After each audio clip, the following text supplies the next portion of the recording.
দেখো বন্ধুরা, এখন ট্রেন আইব ইন্টারসিটি কারেন্টের ট্রেন যাইতেছে সকাল সকাল। লেগে একটু ভিডিও করে নিলাম। তোমরা কেমন আছো? গুড মর্নিং এভরিওয়ান, তোমরা কেমন আছো? দেখো তোমাকে দাদা ভাই যাইতেছে কাজে। আজকে রবিবার, তাও কাজে যাইতেছে। কারণ কতদিন কাজে হয়েছে না, 2 দিন মাত্র কাজ হয়েছে। 2 দিন কাজ হইলে কি হইব, 800 টাকায় কি হয়? তো ওইটালে কাজে যাইতেছে। আজকে যাইতেছে, আজকে দিনটাও বৃষ্টি বৃষ্টি হয়েছে, তাও মানে যাইতেছে। দেখে গিয়া কাম হইলে তো হইল, না হইলে তো আয়া যাইব। টিফিন ইফিন দিয়া দিছি, ভাত তরকারি বানাইয়া।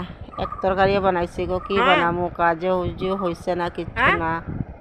ওইটা লাগি এক তরকারি ভাতে বানাইছি। আলু সবজি তো নাই, সিলিন্ডার খতম হয়ে গেছে। সিলিন্ডার আনতে লাগবো, দে পয়সা হইলে আনুম।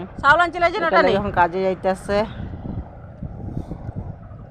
তারপরে ঘরে কইছে আমার ব্যাগ আনতে, বাজার করব। বাজার করে সবজি পাইলে নিয়ে আইব। কাজ করে যদি কাজ করে পয়সাটা পায়, বাজার করে নিয়ে আইব। তো আমি ব্যাগটা বার করে দিতেছি বন্ধুরা। বিছনা উছনা উঠানি হয় নাই সকাল সকাল, ওইটার লাগি আমি হই না ওগুলা ভিডিওগুলা করে লই। তারপরে বিছনা উছনা উঠামু। স্নান হয়ে গেছে, সকাল সকাল স্নান হয়ে যায়।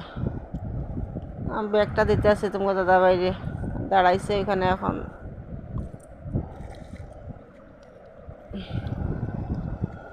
কি কি আনবো তোমার লাগে শেয়ার করুম। ঠিক আছে বন্ধুরা, শুভ সকাল। তোমরা কেমন আছো? আমার ভিডিও দেখতে থাকিও, আমার ভিউজটা দিও তোমরা। অনেক অনেক ভালোবাসা রইল সবার জন্য।